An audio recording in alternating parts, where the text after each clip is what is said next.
పిల్లలు పిల్లలు ఈ స్వామి పేరు ఏం పేర్రా? దక్షిణామూర్తి స్వామి. ఈ స్వామికి ఎవరంటే ఇష్టము?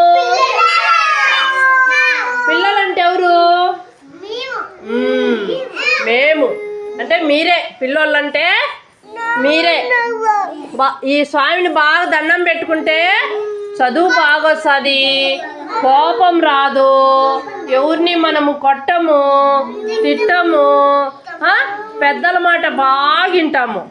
ఇప్పుడు ప్రార్థన చేద్దామా? స్వామికి ప్రార్థన చేద్దామా?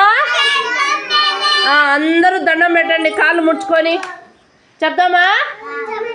గురవే సర్వలోకానా విషజే భవరోగిణ నిధయే సర్వ విద్యానా ఓం దక్షిణామూర్తయే నమః. ఓం దక్షిణామూర్తయే నమః. స్వామికి రోజు దండం పెట్టుకోవాలా. ఓకేనా? ఓకేనా?